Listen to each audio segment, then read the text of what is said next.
Hi friends, अभिमान academy में एक बार फिर से आपका स्वागत है। और कुछ बच्चों ने यहाँ पर जो ओवरलैपिंग के साथ एमआरसी हुई है उसको गलत परिदृश्य से देखा है। उनको लग रहा है कि कहीं ना कहीं कुछ कैटेगरी का अहित हुआ है और कुछों को फ़ायदा मिला है। तो आप पहले इसका पूर्ण रूप से समझ लीजिए और फिर उस बात के बारे में कोई व्याख्या को समझिए। मैंने अभी पिछली वीडियो बनाई थी एमआरसी रूल को लेकर, तो उसमें कुछ छात्रों के वो बात समझ में नहीं आई है और उनको लग रहा है कि कहीं ना कहीं शोषण हो रहा है, एक्सप्लॉयटेशन हो रहा है या उनका अहित हो रहा हुआ है। तो आप पहले इस परिदृश्य में इसको समझिए। सबसे पहले हम समझ लेते हैं कि एनओसी रद्द होने से क्या फ़ायदा होगा। तो एक एक करके टॉपिक पर आते हैं। वीडियो को आप अंत तक बने रहिएगा, इन सब चीज़ों को मैं एक एक करके समझाऊंगा आपको। एनओसी रद्द होने से क्या फ़ायदा होगा। एनओसी रद्द होने से ये फ़ायदा होगा कि अभी तो यही पता नहीं है कि 15,000 लोग हैं, क्योंकि ये आंकड़े भी मात्र सोशल मीडिया का एक दिखावा है कि क्या 68,500 के 15,000 छात्रों ने यहाँ भाग लिया है। आपको लगता है कि 68,500 में से 15,000 छात्र ऐसे रहे होंगे जिन्होंने अपना जिला भरने के लिए दोबारा प्रतियोगिता परीक्षा में भाग लिया होगा। तो ये एक आंकड़े हैं मात्र सोशल मीडिया पर चलने वाले, इनमें ये संख्या शायद इतनी बड़ी ना हो। लेकिन हाँ, हम ये कह सकते हैं जिसमें से कुछ छात्रों का टीजीटी पर सिलेक्शन हुआ है, कुछ छात्रों का पीजीटी पर सिलेक्शन हुआ है, या कुछ छात्रों का यूपीएसआई में सिलेक्शन हुआ था जो 2011 की वेटिंग लिस्ट लगी थी उसमें सिलेक्शन हुआ है। तो अलग अलग क्षेत्रों में सिलेक्शन हुआ है, लेकिन हम सबको 68,500 का मानकर यहाँ नहीं चल सकते। लेकिन फिर भी ये संख्या हम 10,000 तक मानकर चल सकते हैं कि कम से कम भी आप मानकर चलिए कि 7,000 लोग तो होंगे ही, कम से कम 7,000 छात्र ऐसे रहे होंगे जो 68,500 की भर्ती वाले रहे होंगे। 68,500 की भर्ती वाले से यहाँ पर अर्थ ये निकलता है कि 68,500 में से 7,000 बच्चे ऐसे होंगे जिन्होंने अपना जिला पाने के लिए दोबारा से 69,000 भर्ती में पार्टिसिपेट किया होगा। तो 7,000, इनमें से लगभग 3,000 छात्र ऐसे भी होंगे जो इन भर्तियों के अलावा कहीं और लग गए हैं। कहीं और से मतलब ये है जो और परीक्षा परिणाम आए हैं वो छात्र वहाँ लग चुके हैं और वो नौकरी वहाँ पर नहीं लेंगे। अब 7 और 3 10। अब इसमें से कुछ लगभग 3,000 छात्र ऐसे भी होंगे जो फर्जी वाले हैं। फर्जी का मतलब यह है डॉक्यूमेंट सही नहीं है या सही से प्रमाण पत्र पेश नहीं कर पाए। कारण कुछ बहुत सारे हो सकते हैं, क्योंकि 28 लोगों की टीम आपके डॉक्यूमेंट्स को चेक कर रही है। तो लगभग हम कह सकते हैं कि ये संख्या लगभग 13,000, 10,000 से लेकर 13,000 तक ये संख्या आपकी हो सकती है कि 13,000 को सेकंड काउंसलिंग में बुलाया जाए। और यदि 13,000 तक को सेकंड काउंसलिंग में बुलाया जाता है तो उससे किस गुणांक तक आपका चयन सेकंड काउंसलिंग में हो जाएगा, इसके बारे में हम अंत में बात करेंगे। सबसे पहले ओवरलैपिंग के साथ जो एमआरसी हुई है, क्योंकि तो हम पहले उसकी बात कर लेते हैं। देखिए एमआरसी का यहाँ पर सेंस क्या है, ओवरलैपिंग किस तरह से की गई है। जैसे कि कहीं आप दोबारा समझ लीजिए इस बात को, जैसे कि कोई जनरल वाला छात्र है उसके 70% नंबर हैं और कोई ओबीसी वाला छात्र है उसके 72% नंबर हैं। पहले 70% और 72% का महत्व समझिए आप। तो ये ओबीसी वाला बच्चा जनरल वाले की सीट को यहाँ पर ख़त्म कर देगा, पहली बात। अब 72%, अब ये बच्चा ये चाहता है कि मुझे एमआरसी रूल के तहत मेरा जिला दिया जाए, चाहे उसके लिए मुझे ओबीसी कैटेगरी में जाना पड़े। तो यहाँ पर दो बात निकलकर सामने आती हैं कि आप समझिए ज़रा कि ओबीसी पर एक बच्चे का तो है गृह जनपद, तो यहाँ पर होम डिस्ट्रिक्ट है। अब मैं इसको होम डिस्ट्रिक्ट को एच बना देता हूँ। ओबीसी का छात्र है, एक तो उसे गृह जनपद है, एक उसे चाहिए जनरल की सीट। तो यहाँ पर फाइट ये है कि यदि वो जनरल की सीट को लेगा या वो गृह जनपद को चुनेगा, तो यहाँ ओबीसी वाला बच्चा हो या एससी वाला बच्चा हो या जनरल वाला बच्चा हो, उसे अपना गृह जनपद चाहिए, सबको ही। इसीलिए वो पिछली साल कोर्ट में गए थे कि हमें हमारा गृह जनपद चाहिए। तो गवर्नमेंट तो एमआरसी रूल यहाँ पर लागू किया गया, जो उत्तर प्रदेश संघ लोक सेवा आयोग में पहले से ही लागू किया गया है। तो इसमें क्या होता है कि यदि ओबीसी वाला छात्र 72% पर जनरल कैटेगरी में आने के बाद होम डिस्ट्रिक्ट को पा लेता है। मतलब जनरल कैटेगरी की सीट उसने ओवरलैप करी है और तब वो अपना गृह जनपद पा लेता है, तब कोई दिक्कत नहीं है। कुछ छात्र ये कह रहे हैं कि सर उन्हें डायरेक्टली यहाँ पर फेरबदल करके उन्हें होम डिस्ट्रिक्ट दे दिया गया है। ऐसा नहीं है। यदि वो जनरल की कैटेगरी में फाइट करते हुए अपना गृह जनपद पा लेता है तो वो जनरल में ही सेलेक्ट है। ओवरलैप तो उसने सीट कर ली, ओबीसी वाले बच्चे ने जनरल की सीट को ओवरलैप कर लिया, लेकिन यदि उसके गुणांक कम है, वो जनरल की सीट को फाइट नहीं कर रहा है, तो यहाँ पर ओबीसी और एससी के उन्हीं छात्रों ने जनरल की सीट को फाइट किया है जो जनरल की कैटेगरी में आ रहे हैं। अब यदि किसी ओबीसी वाले बच्चे के 72 नहीं है, मान लीजिए गुणांक कम है, उसके गुणांक हैं 67% गुणांक है, तो 67% गुणांक पर यहां पर आप एक बात समझ लीजिए कि 62% पर 62% पर आप इस बात को ऐसे समझिए कि ओबीसी वाला छात्र है और उसके नंबर है 62%, तो 62% वाला जनरल की सीट को फाइट नहीं कर सकता। पहली बात तो यह है। दूसरा, 72 वाले ने तो ओबीसी वाले ने क्या करा या एससी वाले छात्र ने क्या करा है कि यदि जनरल की सीट को 72% पे उसने फाइट किया और जनरल की कैटेगरी में होते हुए भी अपना गृह जनपद उसने पा लिया, मतलब उसने के नंबर इतने हाई फाई हैं, मेरिटोरियस कैंडिडेट है वो, उसने जनरल की कैटेगरी में होते हुए भी, मतलब उसने ओबीसी से जनरल की सीट को ओवरलैप किया 72% पर और फिर भी उसने अपना होम डिस्ट्रिक्ट पा लिया। तो एक प्रक्रिया तो हो गई है। दूसरा, जिसका गुणांक कम था 62% है, मान लो किसी ओबीसी वाले बच्चे का 62% है, तो उसको यहां पर यह फायदा हुआ है कि उसने अपना होम डिस्ट्रिक्ट भरा था और उसको 67 मानो, इसको 67% पर उसे अपना होम डिस्ट्रिक्ट यहां पर मिल गया।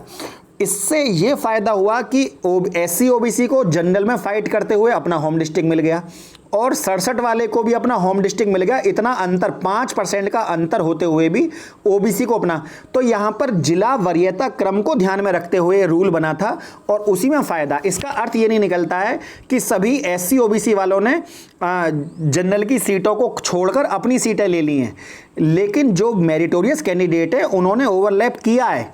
आप ये मत समझिएगा कि ओवरलैप नहीं हुआ है, ओवरलैप पूरा हुआ है। और जनरल की कैटेगरी में सभी छात्र जनरल के पास नहीं है। अब भी जो आंकड़े सामने निकल कर आ रहे हैं वो ये निकल कर आ रहे हैं कि 31,000 स्कोर तक जनरल कैटेगरी का छात्र यहाँ पर लिया गया है और ओबीसी का भी लगभग 28,000 बता रहे हैं। तो ये अभी आंकड़े भी निकल कर आएंगे, मैं अगली वीडियो में उनको आपके सामने लेकर आऊँगा, क्योंकि अभी ये बात ये नहीं चल रही है कि कितने स्कोर तक किसको सिक्योर किया गया है। अब यहाँ पर ये बात आती है कि जो ओवरलैपिंग हुई है उसका आधार क्या है। तो जो हाई मेरिटोरियस स्टूडेंट है, तो कैंडिडेट है, उसने तो जनरल की कैटेगरी को फाइट किया है और जो लो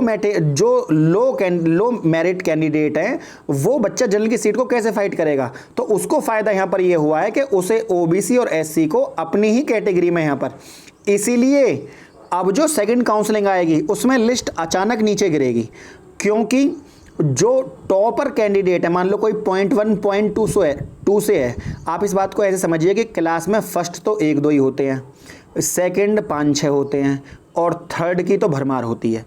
तो जैसे जैसे लिस्ट नीचे गिरेगी फर्स्ट वालों की, जो जिनके बिल्कुल गुणांक के बिल्कुल करीब हैं, मान लीजिए कोई ये कहने लगे कि सर मेरा जनरल में 67.01 है, अब 67.1 का हो गया और ये 01 है, तो 0.1 से 1 आने में इसे 0.09 का फ़र्क पड़ेगा बस। तो जिसका पॉइंटों में कमी है ये बच्चा तो यहाँ पर नंबर ले जाएगा, ये इसे कोई दिक्कत नहीं होगी। दूसरा, क्योंकि एमआरसी रूल लागू है तो लो मेरिट जो ओबीसी वाला बच्चा होगा, आप इस बात को गलत वे में मत लीजिए, क्योंकि एमआरसी लागू है इसीलिए ही यदि आपने जिला आवंटन सूची में जिले अच्छे तरीके से भरे हैं जहां लिस्ट नीचे गिरती है, उन सबको देखते हुए आपको ओबीसी और एससी में लिस्ट अचानक नीचे गिरने की प्रबल संभावना है यहाँ पर, और ये लिस्ट यहाँ पर धीरे धीरे नीचे गिरेगी भी।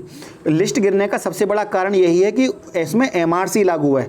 कुछ छात्र सोशल मीडिया के प्लेटफॉर्म से ये समझ रहे हैं कि एमआरसी को गलत तरीके से लागू किया गया है, तो आप इसको ऐसे मत समझिएगा। इसका फ़ायदा आपको सेकेंड काउंसलिंग में मिलेगा, क्योंकि जब उनकी अपनी कैटेगरी में छात्रों की लिस्ट अचानक नीचे जाएगी, क्योंकि जनरल की सीटों को रिजर्व है और वो पहले ही लगभग भरने वाली हैं, तो फिर ओबीसी का जब नंबर आएगा, एससी का नंबर आएगा, वो लिस्ट अपनी कैटेगरी में नीचे, क्योंकि जो हाई मेरिटोरियस कैंडिडेट है वो अब भी सेकंड काउंसलिंग में भी जनरल की सीट को ओवरलैप करेगा, और यदि वो जनरल की सीट को अब भी ओवरलैप करता है तो उसका फायदा ओबीसी और एससी को ही मिलने वाला है।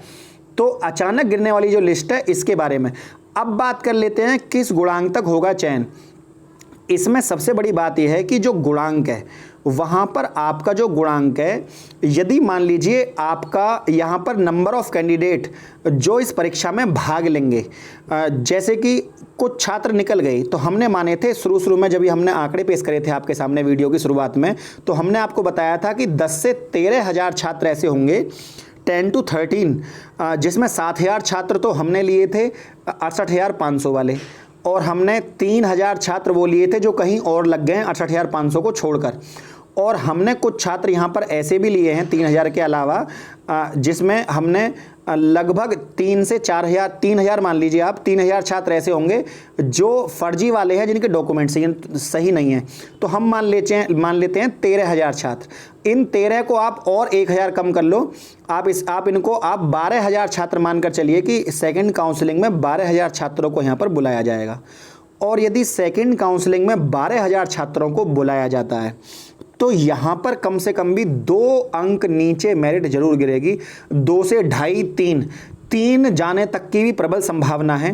तो नए जो आंकड़े निकलकर सामने आ रहे हैं, ये अभी केवल मैं नंबर ऑफ कैंडिडेट्स के आधार पर कह रहा हूँ, ये कोई संभावित आंकड़े हैं, इसकी श्योरिटी नहीं दी जा सकती, क्योंकि ये इस बात पर डिपेंड करेगा, क्योंकि कुछ काउंसलिंग सेंटरों पर ये देखने के लिए मिल रहा है कि छात्रों से एफिडेविट मांगा जा रहा है कि संशोधन का मौका उनको दिया जा रहा है। अब क्योंकि संशोधन का मौका दिया जा रहा है तो इसलिए छात्र बाहर कम निकलेंगे, और जब छात्र बाहर कम निकलेंगे तो सेकंड काउंसलिंग में उतनी ही छात्रों की संख्या कम बुलाई जाएगी।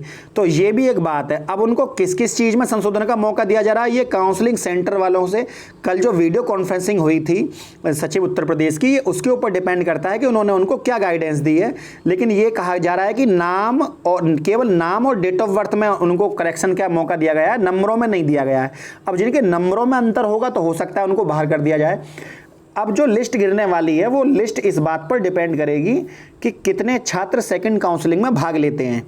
मान लीजिए हमने सेकंड काउंसलिंग में 12,000 छात्र लिए, या हमने 10,000 भी ले लिए, तो ये 3 अंक गिरेगी। जैसे कि अब नए आंकड़े जो निकल कर आए हैं, जनरल की जो सीट है, जनरल की मान लीजिए 67 है, तो जनरल की 67.1 है, तो 67.1 से अगर ये लगभग 3 अंक नीचे गिरती है तो 64.5 तक आप इसको मानकर ले चल सकते हैं, लगभग 2.5 अंक, 2.6 अंक इसको ले सकते हैं। 64.5 तक ये और हो सकता है नीचे भी चली जाए, 64 पर भी चली जाए तो बड़ी बात नहीं है, क्योंकि एमआरसी रूल लागू है तो इसका फायदा जनरल, ओबीसी, एससी सबको ही मिलने वाला है। ओबीसी में क्या होगा कि यदि किसी ने अच्छे जिलों को भरा है जहां मेरिट कम गिरी है, तो उसमें आप समझ सकते हैं कि ओबीसी में जो मेरिट पिछली बार आपकी गई थी 66.7 तक, ओबीसी की जो मेरिट गई थी वो गई थी 66.7 तक। तो ये 66.7 से घटकर आप इसमें 2.7 सीधे कम कर दीजिए, लगभग 64 तक ये मेरिट आ जाएगी यहाँ पर, जनरल की 64.5 तक, और या 64 तक, या एससी की 64 या 63.5 तक भी जा सकती है। और जो एससी की लिस्ट है ये तो आपका 58-59 पर भी चली जाए तो बड़ी बात नहीं है, क्योंकि एससी के लगभग सभी कैंडिडेटों का यहाँ पर बहुत ज़्यादा बड़ी मात्रा में। अब यहाँ पर पीएच कैटेगरी में भी कुछ छात्र बता रहे हैं कि उनका सिलेक्शन नहीं हुआ है जनरल में, वो फाइट कर रहे हैं पीएच कैटेगरी की। तो यहाँ पर सेकंड काउंसलिंग में एमआरसी रूल लागू है, ओबीसी एससी को इसका फ़ायदा सेकंड काउंसलिंग में 100% मिलने वाला है।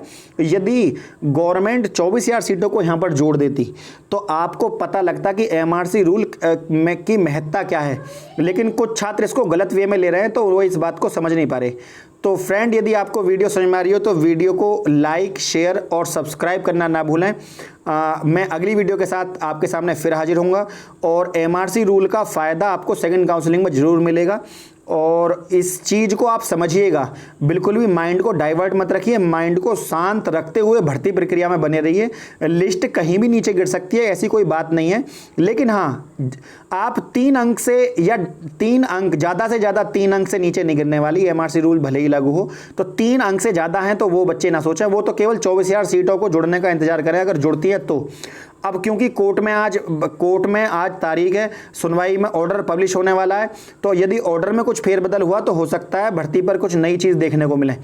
फ्रेंड्स, यदि वीडियो आपको अच्छी लगी हो तो वीडियो को लाइक शेयर सब्सक्राइब करना ना भूलें। आज के लिए इतना ही। जय हिंद, जय भारत।